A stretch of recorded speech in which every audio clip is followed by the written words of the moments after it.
आप सभी को धन्यवाद। एक बार मेरे साथ पहले गायत्री मंत्र का उच्चारण करें, फिर अपनी बातों को आगे बढ़ाएं। आंखें बंद करें, दोनों हाथ गोद में, स्वर्णिम सूर्य सविता को ध्यान करते हुए ये मन ही मन भावना करें कि हमारी अंदर की सारी बुराइयां सूर्य की रोशनी के सहारे बाहर निकल रही है और पवित्रता हमारे अंदर समा रही है। यही भावना के साथ गायत्री मंत्र हमारे साथ है। ओम भूर्भुवः स्वः तत्सवितुर्वरेण्यं भर्गो देवस्य धीमहि धियो यो नः प्रचोदयात्। अखिल विश्व गायत्री परिवार शांति कुंज हरिद्वार प्रज्ञा एवं प्रकोष्ठ पटना के द्वारा आप सबको ढेर सारी शुभकामनाएं, मंगल कामनाएं। अभी हमारे सुमित भैया बहुत सारी बातें आपको बता रहे थे। देखिए, आपने बहुत लोगों को सुने हुए और बहुत लोगों को सुनेंगे भी। अभी हम लोग का उम्र क्या हुआ, बहुत सारी उम्र बाकी है, देखिए हम बहुत लोगों को सुनेंगे, लेकिन कभी ये कल्पना किए, कभी ये सोचे कि सुनने से फायदा क्या है। जब तक उस पर अमल ना किया जाए तो उसको सुनने से कोई फायदा नहीं है। जिस प्रकार डॉक्टर के द्वारा दी गई दवाई यदि पैकेट में रख लें तो कोई असर नहीं करता हमारे शरीर पर, ठीक उसी प्रकार से सुनी हुई बात यदि हमारी अंदर प्रवेश नहीं करती है, इसका कोई प्रभाव नहीं पड़ता है। तो जितने चीजों को आप सुने, कुछ ना कुछ अपने जीवन में अमल करने का प्रयास करें। हम भी गायत्री परिवार से, प्रज्ञा एवं प्रकोष्ठ से मुख्य रूप से 2011 में जुड़े थे।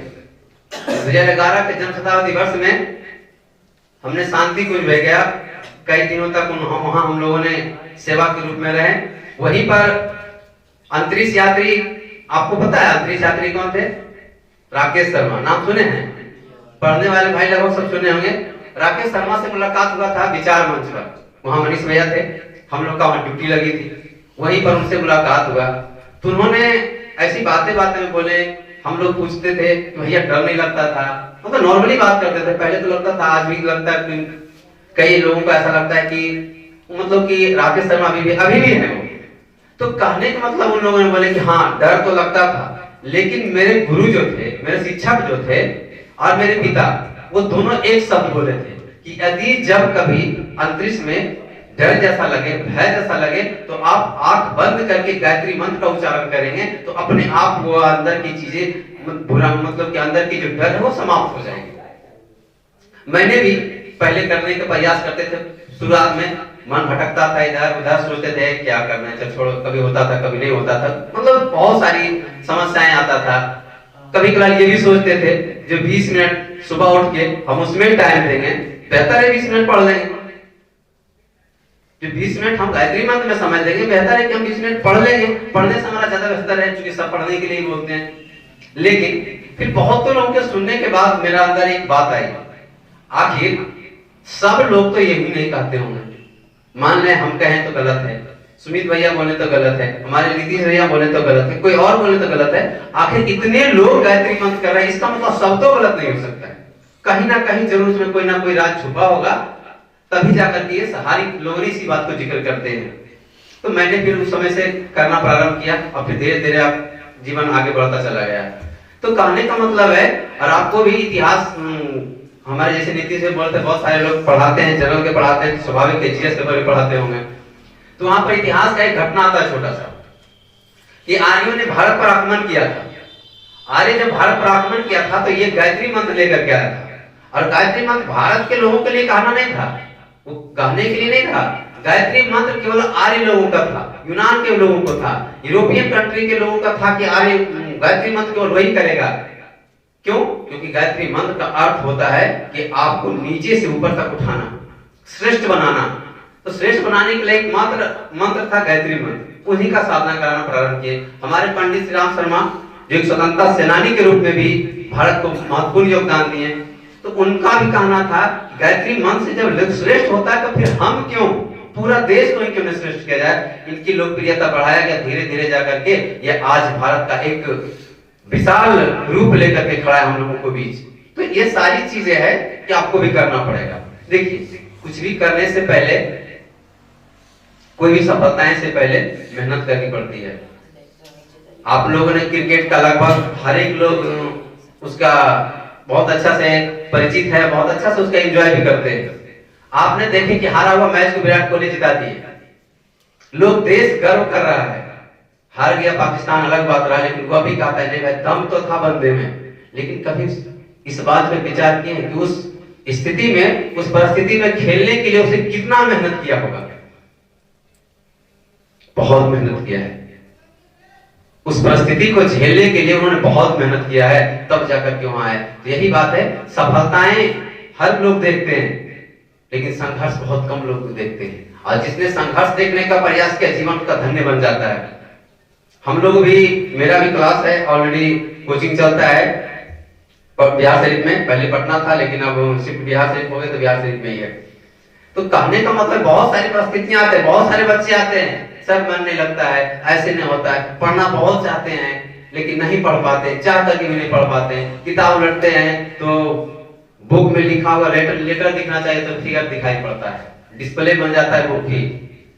तो वो स्वाभाविक है, आपने जो चीज दिन भर कर रहे हैं वही चीज आप 1 घंटा शांत में बैठेंगे तो आपको मिलेगी।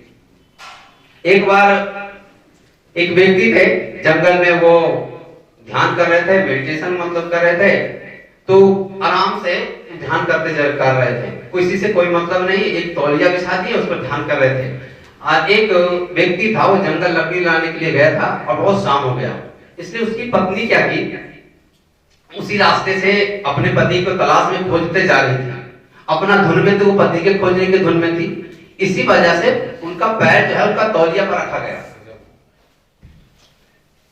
तो तौलिया पर रखा गया। तो व्यक्ति ने कहा, समझ में नहीं आती है तुमको कि हम ध्यान कर रहे थे, भगवान का ध्यान करना, आपने ध्यान भंग कर दिया। बोला माफ कीजिएगा महाशय, मैंने अपने पति का ध्यान कर रहा था, इसलिए मेरे अंदर मेरा पति के अलावा कुछ दिख ही नहीं रहा था, और आपको भगवान को पूजा करते हुए भी मेरा पैर दिख रहा है। आप सोचिए कि आप कैसी तपस्या कर रहे हैं। आज हमारे जीवन में यही है, हमारी ध्यान कहीं और होता है, करते हैं बहुत कुछ, करना कुछ और चाहते हैं, हमारे ध्यान कुछ और आता है। जैसे हमारे सुमित जी बता रहे थे कि पूजा पाठ आज केवल एक भोग का विषय बन गया है।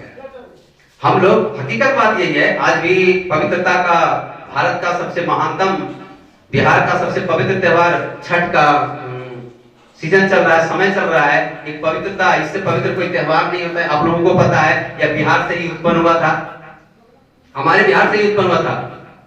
यही क्या कहा जाता है, भागलपुर से, भागलपुर की धरती से ये छठ का समान व्यास हुआ, वहीं से प्रारंभ हुई और आज पूरे विश्व में फैल गया है, विदेश में भी होने लगा है। हमारी यहाँ बिहार की धरती से, हमारे बिहार की धरती कोई साधारण सी है नहीं। यहीं पर मां कुंती ने सविता देवता सूर्य का ध्यान करते हुए अपने पुत्र की में कल्पना की थी और उनके आचरण में आकर के समा गए थे। उसी दिन से ये हम लोग के यहाँ छठ का व्रत होने लगा, प्रारंभ हो गई है। कि देखते हैं, जो भी देखेंगे, कभी भी किसी भी छठ माता को जो पूजा करते हैं, किसी को देखें कि बिना पानी में वो खड़ा रहते हुए नहीं, वो पानी कम हो या ज्यादा हो, लेकिन पानी रहेगा। इसका साइंटिफिक रीजन है, इसका वैज्ञानिक रीजन है कि सूर्य की प्रकाश हमारे अंदर तेज चलती है और हमारा कॉन्सेंट्रेट रहता है, जिससे हमारे अंदर एनर्जी आता है। तो हमारा विद्यार्थियों में भी इसका साधना का यही असर पड़ता है। अब जितना मेहनत करिएगा उतना निखरिएगा। आप पीछे क्या किए हैं उसको भूल जाइए, अब क्या करना है ये चीज सोचिए। क्योंकि किसी ने लिखा है, बीत गई सो बात गई, बीत गई सो बात गई, तकदीर का शिकवा कौन करे, जो तीर कमान से निकल गया वो तीर का पीछा कौन करे। उसको पीछा नहीं कर सकते हैं, लेकिन आने वाले चीजों को हम बेहतर कर सकते हैं। जैसे अभी बहुत सारे विद्यार्थी 10th में होंगे, बहुत सारे 12th में होंगे, तो उनके लिए करके जो 12th में है विद्यार्थी, जो इस साल 12th देंगे या जो इस साल 10th देंगे, उनके लिए मात्र 3 महीने हैं। 3 महीने आप मात्र 2 चीज कीजिए, आप अपना पढ़ाई कीजिए और दूसरा साधना कीजिए। तीसरा किसी से कोई मतलब नहीं। मुझे इतना पता है कि आप पढ़ते रहेंगे तो आपके माता पिता या गार्जियन कभी नहीं करेंगे, कभी नहीं डिस्टर्ब करने आएंगे। हाँ, तभी कहेंगे जब आप पढ़ नहीं रहे हो। आप आराम से पढ़ते रहेंगे तो आपका गार्जियन कोई नहीं कहेंगे बाबू चलो ये चीज कर दो, पहले वो चीज कर दो। अब माता पिता से ऐसे भी बहुत सारे, आप आज के डेट में गार्जियन इतने जागरूक हो गए हैं कि हर लोग अपने बच्चे को पढ़ाना चाहते हैं, हर लोग कुछ ना कुछ करना चाहते हैं, हर लोग अपने जिस समय हमें लोग रूम में रहते होंगे, घर में रहते होंगे, तो लगता है पढ़ते पढ़ते आप उब गए हैं, मन व्याकुल हो गया है, बेचैन हो गया। उस समय एक बार आंख बंद करके देखिए कि मेरा पिताजी भी क्या कर रहे हैं। ये तपती धूप से चिलचिलाती धूप में कहीं धान काट रहे होंगे, तो कहीं कुछ कर रहे होंगे, तो कहीं कुछ कर रहे होंगे, कहीं कुछ कर रहे हैं, और आप पंखे के नीचे आराम से बैठ के पढ़ने में भी आपको इतना दिक्कत हो रही है। तो स्वाभाविक है, सफलता इतनी आसान नहीं होती। सफलता प्राप्त करना इतना आसान नहीं होता। कितने लोग दौड़ते हैं, दौड़ते हुए देखे होंगे आप लोग, कितने लोग को दौड़ते देखे होंगे, कई हजार लोगों को। धावक के को बनता है, गिना चुना 2 को 4 को बन पाता है। कितने लोग आपके साथ पढ़ रहे हैं, सफल के होते हैं, 2-4 लोग सफल होते हैं, क्योंकि दिशा सही नहीं होती है। और दिशा सही नहीं होगी तो सफलता इतनी आसानी से मिलती नहीं है।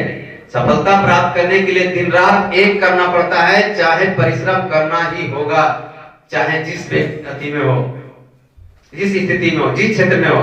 एक किसान दिन रात मेहनत करते हैं तो उनके घर में अनाज आता है, धान आता है, गेहूं आता है। काश विद्यार्थी यदि उतना मेहनत करना स्टार्ट कर दे तो दुनिया का कोई ऐसा शिखर नहीं है जहां वो नहीं जा सकता है। कम से कम अपनी विशेष, आप दुनिया का मोटिवेशन मत लीजिए, आप अपने गार्जियन, अपने माता पिता का देख कर केवल मेहनत करने का प्रयास कीजिए कि मेरी माँ, मेरे पिता आज कितना मेहनत कर रहे हैं उस खेत में जाकर के जहां से अन्न मेरा घर आएगा। वही बात है, हम अगर मेहनत करेंगे तो हमारे अन्न घर आएगा। जो शिक्षक है उनके लिए हम थोड़ा सा ये बात बताना चाहते हैं, अपनी अनुभव या फिर जो हमारे मनीष भैया के द्वारा मिलता है, निशांत भैया के द्वारा जो मिलता है, उन लोगों से प्रेरणा पा करके, विशेष तो नहीं बल्कि इतना बताना चाहते हैं, आप बच्चे को, बच्चा में कोई डिमेरिट नहीं होता है मेरे ख्याल से। बच्चा एक कोरा कागज है, बच्चा एक कोरा कागज है, उस शिक्षक पर डिपेंडेंट करता है कि आप उसमें लिखते क्या हो। आप जैसे लिखोगे वैसा परिदृश्य सामने आएगा। क्योंकि मैंने भी बहुत नीचे से नीचे वाले बच्चे को मेहनत करके उस स्थान तक पहुंचा दिया जहां से लोग कल्पना भी नहीं कर सकते, ऐसे जा सकते हैं।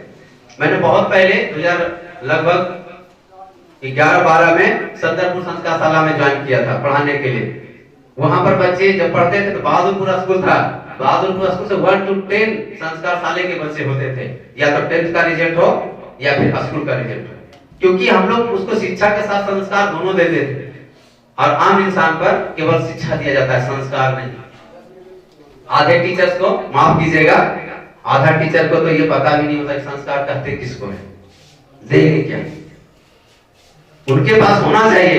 अब वो टीचर खैनी लगाते हुए मंच पर जाएंगे पढ़ाने के लिए, वो विद्यार्थी क्या पढ़ पाएगा, कभी नहीं पढ़ेगा। वो संस्कार, आप लोग को पता होगा संगत का प्रभाव पड़ता है। संगत का मतलब एक ही चीज होता है कि संग संग जो गति कर ले उसी को संगत कहते हैं। संग संग रहकर के जो उसमें भी गति आ जाए उसी को संगत कहते हैं। और स्वाभाविक है संगत का प्रभाव मनुष्य व्यक्ति पर हमेशा पड़ता है, बातों का प्रभाव ही पड़ता है। ऐसा नहीं कि बातों का प्रभाव नहीं पड़ता है। आप जैसे व्यवहार में रहोगे, जैसे वातावरण में रहोगे, वैसा ही बन जाओगे। एक बार शिकागो सम्मेलन में जब विवेकानंद अपनी स्पीच दे रहे थे, उसी समय एक महाशय खड़ा होकर के बोले, इन्होंने बोले कि मनुष्य पर बातों का प्रभाव जबरदस्त तरीके से पड़ता है। जो व्यक्ति जैसे माहौल में जिएगा वह ऐसा परिदृश्य ही सामने लेकर के आएगा, वैसा ही बन जाएगा। एक व्यक्ति महाशय उठा बोला ऐसा कुछ नहीं है, बातों का प्रभाव कुछ नहीं पड़ता है व्यक्ति पर। बोलेगा नालायक कहेगा, बैठता है कि नहीं बैठता है, बीच में से तू आया है, खड़ा हो गया। उतने में बोला कि मैं सोचा नहीं था कि आप इतने बड़े धर्म गुरु होकर के, इतने ज्ञानी होकर के आप मुझे अब शब्द का प्रयोग करेंगे। बोले नहीं नहीं, मैंने ऐसा कुछ कहना, मैंने बस केवल प्रयास करके देख रहा था, ट्राई मार रहा था कि बातों का असर पड़ता है कि नहीं। मैंने भी तो बात ही कहा, नालायक कहीं का, दूसरा तो कुछ कहा नहीं। इसका मतलब है बातों का प्रभाव ही पड़ता है। तो हर व्यक्ति ने जो है यही चीज लेकर के आए। तो जब तक आप नहीं कुछ कर पाओगे मेहनत में, एक चीज तो देखिए तय है, माने बहुत लोगों को आप बहुत नहीं देखिए, है ना। हम जैसे सुमित भैया बता रहे थे, मात्र 2 गुरु चीज देखिए, आप अपने अंदर की अच्छाई देखिए और पढ़ाई कीजिए। दुनिया क्या कह रहा है कहने दीजिए, कुछ समय के लिए, कुछ समय के लिए कहने दीजिए। हमारे सुमित भैया, इनके भाई साहब अभी यूडीसी से गए हैं, एसआई है अमित जी, वो भी संस्कारशाला में हम लोग के साथ पढ़ाते थे, काफी अच्छे पोस्ट पर है। तो कहने का मतलब उन्होंने संघर्ष किया, मेहनत किया, जो आप बोगे वही काटोगे। हम अच्छी चीजें किसी को दे रहे हैं तो हमारे अंदर अच्छाई अपने आप आएगा। अगर हम किसी को बोल रहे हैं कि बाबू तुम सिगरेट न पियो, मत पियो, शराब मत पियो, खैनी मत खाओ, और हम ही खाते हुए कभी देख लेगा हमें को तो क्या कहेगा? पहले हमको ये चीज ठीक करना होगा ना, तभी हम आपको दे सकते हैं। तो वही है कि अगर आप स्कूल बच्चे को क्लास में पढ़ा रहे हैं तो उसको शिक्षा के साथ साथ संस्कार भी दीजिए। क्या पढ़ना है, कैसे पढ़ना है, इस पर भी विचार, उसको बीच बीच में इस बात को उसको स्मरण कराते रहिए कि पढ़ना कैसे है, पढ़ना क्या है। पढ़ाना सबसे उचित चीज है। एक अच्छे गुरु, एक अच्छे शिक्षक वही होता है जो बच्चा को पढ़ा करके नहीं, बच्चा को सिखा करके उस रास्ते तक पहुंचा देता है। क्योंकि जब तक आप सीखेगा नहीं तब तक ले, फिर क्योंकि रट करके भी बहुत दिनों तक कुछ नहीं किया जा सकता है। आज के डेट में तो एग्जाम भी बहुत टफ हो गया है, इतना आसानी से प्राप्त नहीं होता है, मेहनत करना पड़ता है, उस पर संघर्ष करना पड़ता है। कहा है भी कि चल पड़ा जो राहों में, समझ लो मंजिल उसके पास है, रुक गया जो घबरा कर जिंदा नहीं बर्दाश्त है। तो चलना होगा उस पर, नहीं चल पाएंगे, नहीं संघर्ष कर पाएंगे तो हम उस मंजिल तक नहीं पहुंच पाएंगे। उस मंजिल पर पहुंचने के लिए आपको हर सब बाधाओं को पार करना पड़ेगा, हर संघर्षों को पार करना पड़ेगा, तभी जाकर के आप वहां तक पहुंच सकते हैं। अन्यथा वहां तक पहुंचने की कल्पना छोड़ दीजिए। या तो आप जो भी चीज कीजिए मन से कीजिए, तब तक मन से नहीं करें, मन से जब नहीं करेंगे तो काम सफल नहीं होगा। गुरुदेव का एक छोटा छोटा पुस्तक है, कभी मौका मिले तब पढ़िए, कठिनाइयों से डरिए नहीं लड़िए। हमने जब पढ़ा था बहुत अंदर से झकझोर के रख दिए थे। कठिनाई आपके पास आएगा, लेकर के आएगा और आपको उससे जूझने का क्षमता देगा, एक रास्ता मिलेगा। अधिकतम अंक कैसे प्राप्त करें, गुरुदेव का छोटा सा 10-12 रुपए का पुस्तक होगा, आप उसको पढ़िए। अधिकतम अंक कैसे प्राप्त करें, जो विद्यार्थी 9th 10th 12th में है उसको पढ़िए, कैसे कैसे हम बेहतर मार्क्स ला सकते हैं।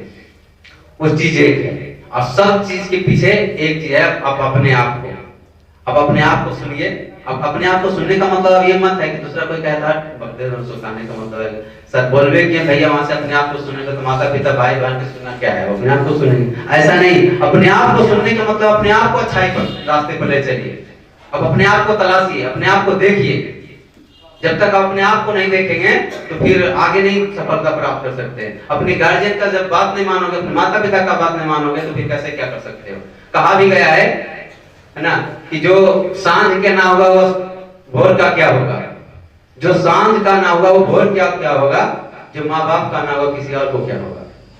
जब आप अपने गार्जियन को नहीं हो सकते हैं तो किसी समाज को कुछ नहीं दे सकते। समाज को देने के लिए पहले अपने आप को तपना पड़ेगा, और अपने आप को तपने के लिए आपको गार्जियन अपने घर परिवार को देखना होगा। और घर परिवार जब आपको अच्छे नहीं रहेंगे तो समाज आपको अच्छे दृष्टिकोण से नहीं देखेगा। तो समाज में कुछ देने के लिए पहले अपने आप को संघर्ष करना पड़ेगा। बनो और बनाओ, जब तक बनोगे नहीं तो किसी को बनाने की क्षमता नहीं होगा। एक मिस्त्री पहले बनता है तब एक सुंदर सा घर बनाता है। पहले वो एक सुंदर सा अपने से संघर्ष करके मेहनत करके धूप में तपता है, तब एक सुंदर सा बिल्डिंग बनाता है जिसमें लोग रह करके रहा करते हैं। वही चीज है, पहले बनना पड़ेगा, आपको उस लायक बनना पड़ेगा। और बहुत बड़ी चीज नहीं है, आप जिस दिन सोच लिए ये कर लेना है वो दिन सफल हो जाएगा। लेकिन दुख का बात यह कि आप सोचते नहीं, बस सोचते हैं, केवल सुनते हैं। जिस दिन आपने सोच लिया कि हमको ऐसा कर लेना है तो आप ऐसा कर लेंगे। नहीं, कहावत में कहा जाता है हाथों पर लकीरें खींचने से मुकद्दर नहीं बदलता। हाथों पर लकीरें खींचने से मुकद्दर नहीं बदलता। आईने बदल लेने से चेहरे नहीं बदलते, बदलते हैं सोच से सब कुछ, बिना सोच के कुछ भी नहीं बदलते। जब तक आप सोचेंगे नहीं तब तक कुछ नहीं बदलेगा। अब सोचना होगा और सोच करके उस पर वर्क करना पड़ेगा, उस पर मेहनत करना पड़ेगा, उस पर संघर्ष करना पड़ेगा, उस पथ पर चलना पड़ेगा, तब जाकर के हम एक नई रास्ता पर, एक नई मुकाम पर हासिल कर पाएंगे। आज देख रहे हैं आप इतने लोग हैं, है ना, ये निरंतर चलता रहा कि हमारी आपकी कुछ नहीं है। हम आज बोल रहे हैं वो हम एक माध्यम है, मेरा कुछ है नहीं, बस गुरुदेव का है जो हमको माध्यम बनाकर आज यहाँ भेजे, कल कहीं और भेजेंगे, फिर कल कहीं और भेजेंगे। मेरा कुछ अपना है ही नहीं। मैंने जो सीखा है वही आपसे कुछ शेयर करने का प्रयास कर रहे हैं, वही कुछ बताने का प्रयास कर रहे हैं। तब तक आपकी आवाजों को कोई नहीं सुनेगा जब तक आप उस पर चलने का प्रयत्न नहीं करेंगे। आज इतने लोगों को, जब हम 2011 में युवा मंडल जाते थे पटना तो बहुत कम लोग रहते, एक फ्लोर पर आता था, मतलब एक छत पर। आज 3-3 छत भर जाते हैं, फिर भी जगह कम पड़ जाती है। क्यों? आखिर इतना बड़ा जज्बा गया कैसे, इतने युवाएं जुड़े कैसे? कहीं ना कहीं अच्छा कार्य हो रहा है, और अच्छा कार्य स्वाभाविक है। अच्छे कार्य में समय बिताना बहुत बेहतरीन बात है। आप लोग महारामायण का एक कथा सुने होंगे, जब भगवान राम को लंका जाना था, तो पुल का निर्माण कर रहे थे। जब पुल का निर्माण कर रहे थे तब जाकर के कहा, तो होता था कि उसमें दो व्यक्ति था, नल नील नाम का, वो राम लिखता था, जिस पत्थर पर वो गिर जाता था उस पत्थर ही गिर जाता था, और पत्थर तैरने लगता था समुद्र में, और वो पुल बन गया। इसी को देखते देखते देखते देखते तो ये सूचना चल गई श्रीलंका, लंका चल गया, भाई ऐसा हो रहा है, उससे कैसे जीत पाओगे, एक बानर है वो पत्थर से तैरता है समुद्र में, कितनी शक्तिशाली है, वो तो भगवान है, तो उससे तो लड़ पाना संभव नहीं। रावण बोला कि चलिए हम आपको दिखाते हैं, ये कोनो बड़ी बात नहीं, हम भी कर दें। वो पत्थर पर लिखा राम, रावण लिखा पत्थर पर, वो अपना नाम लिखा, रावण लिखा पत्थर पर, वो पत्थर भी तैरने लगा। लोग आश्चर्य में डूब गए कि भाई ये पत्थर भी तैर रहा, अब क्या हुआ? तब तो सही बात है, मेरे सेना में भी है ताकत, है ना। तो रात के शहर कक्ष में मंदोदरी के साथ सोए थे, अपने पत्नी के साथ सोए थे। पूछे कि बताइए, हमको तो पता है आप में उतनी शक्ति है नहीं कि आप पत्थर को तैरा सकते, लेकिन तैरा कैसे, ये बताइए। तो कहा देखो, तुमसे तो कोई बात छुपाता नहीं, मैंने इस पत्थर को सौगंध दिया कि तुमको राम के कसम यदि नहीं तुम तैर पाया पत्थर को, इसलिए पत्थर तैर गया। मतलब वो भी भगवान का ही सहारा लिया। वो कहा तुमको राम का कसम है, तुमको तैरना होगा ये पत्थर, मेरा नाम में उतनी शक्ति कहां। वही चीज है कि जब तक आप कोई ईश्वर के शरण में नहीं जाओगे, एक गुरु के शरण में नहीं जाओगे, एक अच्छे मार्गदर्शन के शरण में नहीं जाओगे, तब तक आप बहुत कुछ नहीं कर सकते हो।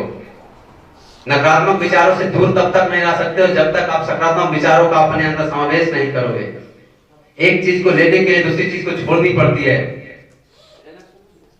मोबाइल में आपको, हम लोग का मोबाइल किसी व्यक्ति को मोबाइल दे देते हैं ना, गांव वगैरह जाते हैं तो किसी व्यक्ति को मोबाइल दे देते हैं, मतलब लाल तो थोड़ा दीजिए तो थोड़ा वीडियो देखेंगे, गाना सुनेंगे, सब देते हैं। तो 2 मिनट से 4 मिनट से ज्यादा नहीं रखता है मोबाइल को। क्यों? इसलिए नहीं रख पाता है मोबाइल को कि मेरा मोबाइल में वो चीज है ही नहीं जो चीज ढूंढ रहा है। मेरा मोबाइल तो आपको मिल जाएगा, कहीं कोई मनीष भैया का स्पीच मिल जाएगा, निशांत भैया का स्पीच मिल जाएगा, गुरुदेव का कोई वीडियो मिल जाएगा, या फिर कुछ कोई ऐसा सॉन्ग भी मिलेगा, तो कोई जीवन से रिलेटेड हो वो सॉन्ग मिलेगा। हमको तो भोजपुरी सॉन्ग मिलेगा ही नहीं, और उसको तो भोजपुरी चाहिए, स्वाभाविक है, मेरा तो वो रखेगा ही नहीं फोन को। यही चीज होता है। अब कि आपका जब तक ब्रेन, जब तक आज के डेट में एक ऐसा सोशल मीडिया का ऐसा प्लेटफॉर्म बन गया है कि आपका मोबाइल देख करके लोग आपका चरित्र का गणना करेंगे, आपका मोबाइल देख आपका कैरेक्टर का जांच करेंगे कि हाँ इसका मोबाइल का कैरेक्टर कैसा है। क्योंकि जैसा आप रखोगे स्वाभाविक अपने अंदर वही लोग हैं। पैकेट में मेरे सिगरेट है तो आप पिए या ना पिए, कभी ना कभी मन करेगा कि हाँ ये तो बर्बाद का है, 10-20 रुपए में शायद देता है, पता मुझे तो पता नहीं, तो काहे बर्बाद हो जाएगा, इसे यूज ही कर लेते हैं। वही बात है, मोबाइल में रखोगे तो आज ना कल कभी ना कभी उसको यूज ही करोगे। इसलिए आप सबसे पहले कि आप अपने जो डाइवर्सन का रास्ता उसको रोक दीजिए। आज बारिश नहीं हो रहा है, धान की खेती में यहाँ से ले जाकर के वहां पानी देना था, पाइप का सहारा है, पाइप से पानी जाता है, लेकिन यदि उसे बीच में ही छेद हो जाए तो नहीं जाएगा। उसके लिए हमको उसको बंद करना पड़ता है। उसी प्रकार से हमारा डाइवर्सन को भी बंद करना होगा, रास्ते को बंद करना होगा जो हमारे दूसरे पथ पर चले जाते हैं। स्वाभाविक है कि आप इस जब तक बंद नहीं करोगे, अब बंद करने का 2-3 साधन है, उसका प्रयोग कीजिए। जैसे कि जनरली लोग जो है सुबह और शाम में ही इधर उधर ज्यादा करते हैं। शाम में 4 बजता है, 3 बजता है, पढ़ते पढ़ते मन नहीं लगता है, सोचते चलो घूम करके चला है। तो हमारे भाई साहब कितना सुंदर सा व्यवस्था किए है संस्कार शाला का, आप वहां तक समय दीजिए, 1 घंटा समय दीजिए। आपको दिया हुआ समय कभी व्यर्थ नहीं जाएगा। मैंने ये अपने जीवन में अनुभव किया है। आज हमें संस्कार शाला में बहुत नहीं कहा जा सकता है, लेकिन फिर भी अपने जितना हो सका उतना तो जरूर प्रयास किया, समय दिया। आज तो घटा नहीं है, फायदा ही है, क्योंकि ईश्वर के झोली में डाला गया एक भी दाना वो कभी नुकसान नहीं होता है। आपने महाभारत में सुना होगा कि जब द्रौपदी का चीरहरण हो रहा था तो द्रौपदी हाथ जोड़ करके श्री कृष्ण को याद कर रहे थे। याद करने के समय में ही कृष्ण को पास जब इसके स्मरण गई तो उसने बोले कि देखिए इस व्यक्ति के पास जो हम लोग को ध्यान आज पुकार रहे, इसने कभी किसी को मदद किए ही नहीं किए। जब उनकी खाता पलटी गई, जब उनका देखा गया तो पता चला कि नहीं, इन्होंने असहाय व्यक्ति को कभी मदद की थी। इसलिए श्री कृष्ण ने बोले कि इसको साड़ी के सप्लाई दो जितना हो सके कभी, क्योंकि दिया हुआ चीज कभी कम ना होना चाहिए। इतना दिए कि खींचते खींचते दुशासन हार गया और उसको मजबूर होकर कहना पड़ा नारी बीच साड़ी है या साड़ी बीच नारी है, कुछ पता ही नहीं चला। तो जब तक दोगे नहीं तब तक आप काटने का हकदार नहीं है। भगवान के यहाँ आज हम लोग जाते हैं बहुत सुंदर से, घर में काउंट करते हैं भाई के गो आदमी है, 10 गो आदमी है तो 1 किलो लड्डू में हो जाएगा। अगर 5 गो आदमी है 8 किलो में हो जाएगा। 1 किलो लेके क्या करेंगे? मतलब कि पूजा कर रहे हैं भगवान को, आप काउंट कर रहे हैं आदमी को। आप खुद से कल्पना कीजिए कि वो पूजा कैसा किस प्रकार का है। खाने के लिए कर रहे हैं, चढ़ाने के लिए कर रहे हैं, उसमें भी क्या? अगर आपने 1 किलो लड्डू लेकर गया भगवान के यहाँ और 2 को 4 को रख लिया, उसको पता नहीं था, बस उठाया हाथ से जितना रखाया रख लिया, हम उसके साथ झगड़ा कर देते हैं कि मेरे यहाँ इतना था इतना ही कैसे रख लेंगे आप? अरे भाई वो अपने खाने के लिए नहीं रखा था, उसका हाथ में जितना बिजी में था, बहुत सारे लोग लाइन में खड़े थे, जितना हाथ में पकड़ाया उतना रख दिया। लेकिन वह व्यक्ति उसके साथ झगड़ा कर देगा कि मेरे यहाँ घट जाएगा मिठाई, हम सोच कर कितना लिया था, कितना कैसे रख लीजिएगा, हमको तो और दीजिए। मतलब इसको हम लोग बोलते हैं श्रद्धा, इसी को हम लोग पूजा बोलते हैं आज के समय में। तो आज के समय में ये पूजा रहा नहीं, पूजा एक ढोंग बन गया। पूजा उसी को कहते हैं जो अपने आप को बेहतर कर बना ले, अपने आप को सही दिशा में चला ले, है ना, वही पूजा है, वही तपस्या है, वही सब कुछ है। हर व्यक्ति कौन है यहाँ पर जितने लोग बैठे हैं, या तो फिर हमारे चाचा पिता तो भाई समान है, हमारे बच्चे समान है, कौन व्यक्ति नहीं चाहते कि हम सफल हो? एक व्यक्ति भी हाथ उठाइए कि हम सोचते हैं कि नहीं सफल नहीं हो जो कार्य कर रहे हैं उसमें। एक विद्यार्थी पढ़ने वाला स्टूडेंट होता है, वो भी चाहता है हम लोग 400 प्लस मार्क्स आए। एक जो अभी दौड़ रहे होंगे वगैरह जॉब के लिए, आर्मी वगैरह के लिए, या फिर किसी चीज के लिए, वो भी सोचते हैं कि इस बार निकल जाए ना, छठ मैया का कृपा है कि इस साल हम निकल जाए, है ना, माता दुर्गा की कृपा है कि हम इस साल निकल जाए, है ना। हर लोग यही सोचता है। लेकिन ये सोचिए ईमानदारी से बैठ करके अपने खुद से पूछिएगा, आपने इसके लिए मेहनत कितना किया है? आपने कितना मेहनत किया है? बिना मेहनत किए हुए कभी भी सफल नहीं होंगे। ये हमारी नहीं, हर किसी का यही कहना है। जब तक आप मेहनत नहीं करोगे, एक है ना, कोई विकल्प नहीं है शॉर्टकट। संघर्ष के अलावा सफलता का कोई शॉर्टकट विकल्प नहीं है। जब तक आप संघर्ष नहीं करोगे तब तक कभी भी किसी भी वक्त आप कुछ नहीं कर सकते हो। जब तक पढ़ोगे नहीं, जब तक बढ़ोगे ही नहीं। जितना तपता है उतना निखरता है।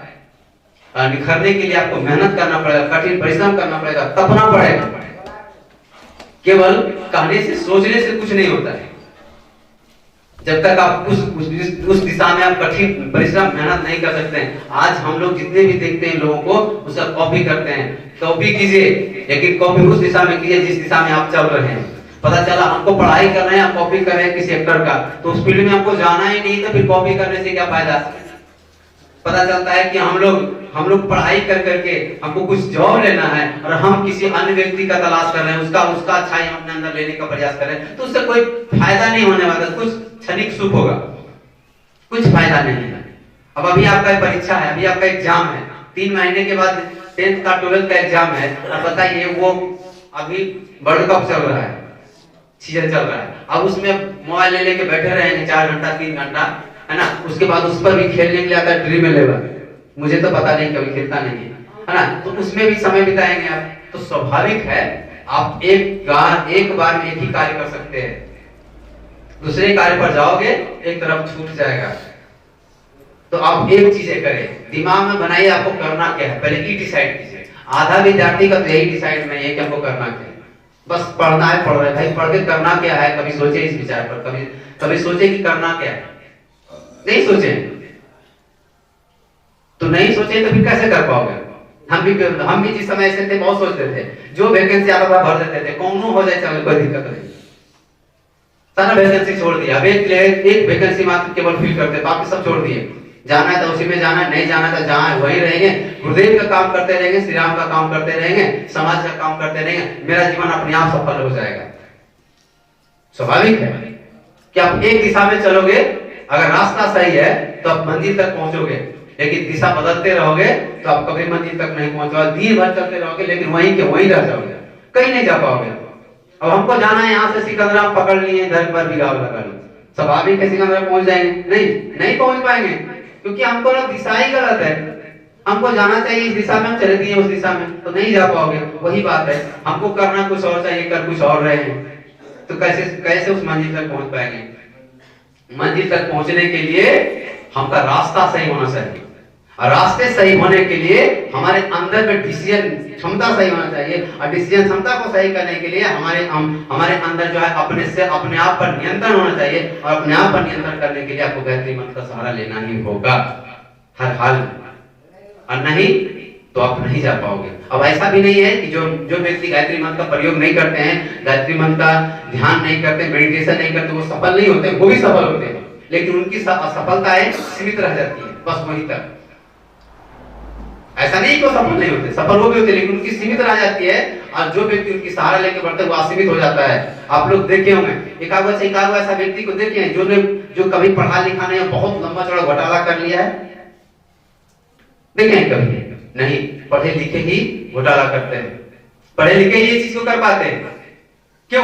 क्योंकि उसको पता है, उसके अंदर में हम लोगों ने उसको बहुत सारा चीज है। आप लोग के समाज में देखते होंगे, आपके घर के पास गली में है ना, बहुत से लोग होंगे जो कि क्या कर रहे हैं, गलत कार्य करके बहुत आगे चले गए हैं। उसका एग्जाम्पल भी लोग देता है कि वो नहीं पढ़ा है तो नहीं करता, नहीं पढ़ा है, लेकिन उसमें हमें फर्क है, बस इतना फर्क है कि हम उससे कम में है, लेकिन स्वाभिमान से हैं।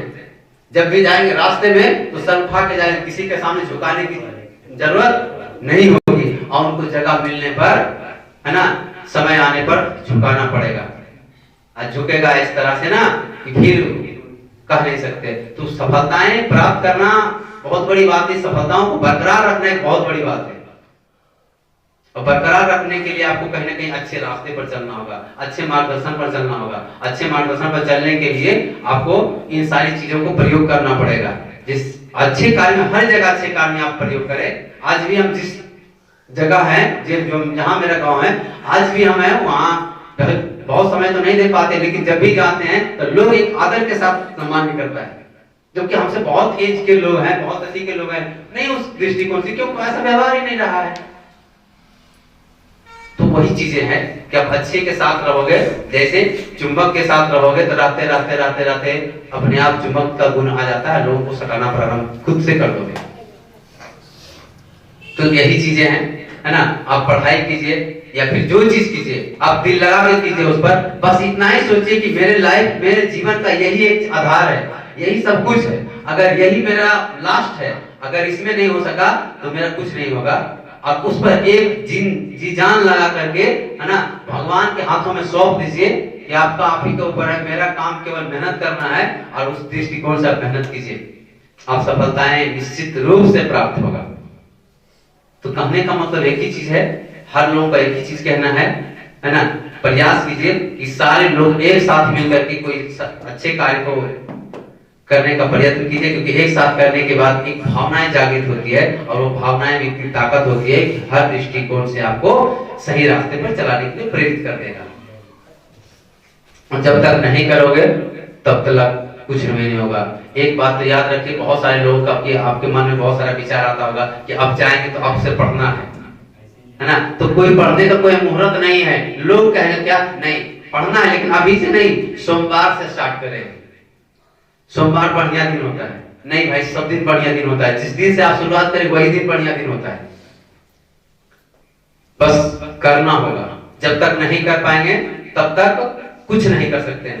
किसी ने लिखा है ना, कि अतीत जो बीत गया है, अतीत को कभी भुलाया नहीं जा सकता। जो बीता चीज है उसको भुला नहीं सकता है, लेकिन हाँ उसको सुधारा जा सकता है, निश्चित रूप से सुधारा जा सकता है। तो अतीत को कभी भुलाया नहीं जा सकता, और भविष्य को कभी लाया नहीं जा सकता, लेकिन वर्तमान एक ऐसा समय है जिसमें सब कुछ बनाया जा सकता है, जिसमें सब कुछ बनाया जा सकता है। तो वर्तमान एक चीज है जिसमें आप सब कुछ बना सकते हैं, और यही वर्तमान को आपको ठीक करना है। और वर्तमान ठीक हो जाएगा तो भविष्य अपने आप ठीक हो जाएगा।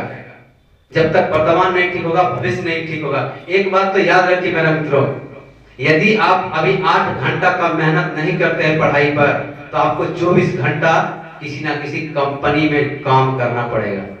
याद रखिए, अगर आप 8 घंटा अपने सेल्फ स्टडी पर नहीं देते हैं, अभी पढ़ाई पर नहीं देते हैं आप, तो 8 घंटा छोड़ के 12 घंटा आपको कहीं काम करना पड़ेगा। ये आप दिमाग में सेट कर लीजिए।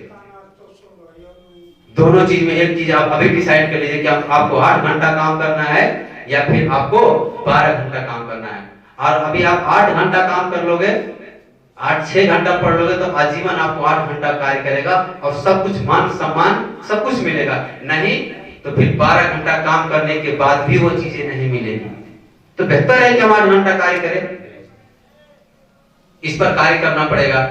आज जो अभी आप 55 में करेंगे वही चीज जाकर के आपको 55 में मिलेगा, 55 की आयु में। पोलियो अभी पिलाई जाती है 55 की उम्र में। हो सकता था कहेगा अभी क्या पिलाना, जब मारेगा पोलियो तब पिलाया जाएगा।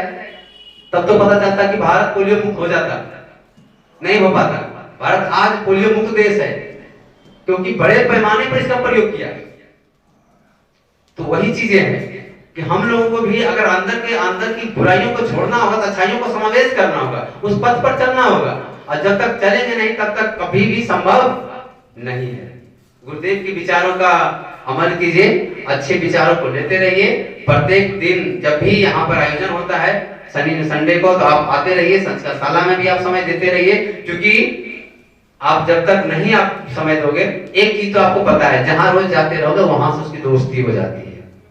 कहीं भी आप जाते रहिए, आप एक कोई बहुत बुजुर्ग दादाजी है, उनके साथ आप रोज बैठिए 2 मिनट बातें कीजिए तो उनके साथ दोस्ती हो जाएगी, है ना। तो कहने का मतलब जहां आइएगा रोज वहां उसके अनुसार बदल जाइएगा। तो ठीक उसी प्रकार से आप अच्छे कार्य में रोज इन्वॉल्व होते रहेंगे तो आपको अंदर से धीरे धीरे करके अंदर सारी बुराइयां समाप्त हो जाएगी, अच्छाइयां आपके अंदर प्रवेश कर जाएगी। तो विशेष समय ना लेकर के हम अपनी वाणी को यही समाप्त करेंगे। बस आप लोगों से यही अनुरोध रहेगा कि आप प्रत्येक संडे को यहाँ आते रहिए, और अपने ही नहीं आइए, अपने आस पड़ोस के मित्रों को भी लेके आइए। क्योंकि आप जब तक आप अच्छे नहीं बनोगे तब तक के बगल वाले व्यक्ति अच्छा नहीं बनेगा।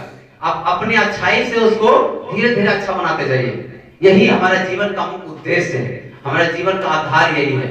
नहीं तो फिर हम कुछ नहीं कर पाएंगे। एक बार सिकंदर से मुलाकात हुआ एक व्यक्ति का, है ना, भारत आया जीतने के लिए। जब भारत में आया उन्होंने तो बोला कि हम विश्वविजेता बनना चाहते हैं। भारत ऋषियों का देश रहा है, महंतों का देश रहा है, महापुरुषों का देश रहा है। एक ऋषि के साथ मुलाकात हुआ उनका, है ना। बोले कि लोगों ने उनको कह दिया था कि वहां ऋषि जो बोल देते वही हो जाता है। जब आए सिकंदर यहाँ, है ना, तो बोले कि क्या करना है भाई। तो उसने बोला कि हमको पूरे विश्व को जीत ले। बोले आप हैं कौन? तो बोला हम एक सिकंदर है। तो सिकंदर कौन सिकंदर, कैसा सिकंदर, कहाँ का सिकंदर? तो बोला आप हमको नहीं जानते हैं, विश्व विजेता है। बोले कहाँ का विजेता है? उनको एक अच्छे व्यक्ति को पकड़ के लाने के लिए बोला, कोई मिला ही नहीं। तो कहने का मतलब जाते जाते जब बहुत दूर सफर किया तब एक ऋषि के व्यक्ति पूछा, बोला कहाँ जा रहे? बोला सबसे शांत व्यक्ति यही है, इसी को पकड़ के ले जाते हैं। उसको पकड़ के ले गया, उसको पूछा। जब उससे पूछने के बाद बताया बहुत सारा चीज। बोला क्यों तुम दुनिया जीतना चाहते हो? बोला पूरा जब दुनिया जीत लेंगे तो हमारा पूरा नाम होगा। बोला पूरा नाम होके क्या करोगे? मेरे पास अर्थ होगा, धन होगा, ढेर सारे धन होगा, उसके बाद क्या करोगे, है ना। तो उसके हम ऐसे आराम से जिएंगे, खाएंगे, उसके बाद क्या करोगे? कहेगा शांति से जिएंगे, चैन से जिएंगे। बोला अरे भाई पूरा दुनिया को जीत करके तुम चैन से जीतना चाहता है, मेरे पास कुछ भी नहीं है, मैं फिर भी चैन से जी रहा हूँ, क्या हो सकता है पूरी दुनिया को जीतने का? वह व्यक्ति उससे प्रभावित हुआ। बात तो सही है। तो यही चीज है कि जब तक आपको अंदर का उबाल शांत नहीं होगा, आज के डेट में छोटे छोटे बात होगा, मतलब कि युवाओं में तुरंत झगड़े पर उतर जाएगा। थोड़ा सा दो बातें होगा, मारपीट होना चालू हो गया, फट सा। ये सारी चीजों की आपको अंदर आना चाहिए, विनम्रता आना चाहिए आपके अंदर, तभी जाकर के आप समाज को कुछ दे सकते हो। लेकिन इस पर चलना इतना आसान नहीं है। जैसे कि हमें सुमित भाई कह दिए, ये राह नहीं है, फूलों के कांटे ही इस पर मिलते हैं, लेकर दर्द जमाने वाले बस हिम्मत वाले चलते हैं। सबकी बस की बात नहीं है, लेकिन आप अच्छे हैं, आप चल सकते हैं। गुरुदेव की आप पर कृपा है, महाकाल की कृपा है, आप बेशक इस कार्य को आगे बढ़ा सकते हैं, ऐसा विश्वास हमारा है। क्योंकि इतनी तमाशा सुनने वाले व्यक्ति गांव में होता कहाँ है। इसलिए आप लोग अच्छे हैं, ईश्वर ने आप पर विशेष कृपा दिए हैं, जिस कारण से आप इस स्थान पर आए। कोई सामान्य स्थान नहीं है। बहुत लोगों को, हमारे नीतीश भाई साहब बोल रहे थे, बहुत लोगों को हमने फोन किया, डायरेक्ट कांटेक्ट किया, लेकिन कुछ ही लोग आए। तो आपको पता है हीरा बहुत कम होता है और वही दुनिया को रोशन करता है। बस उसी में से आप लोग भी है। आप आए, कंटिन्यू आते रहे।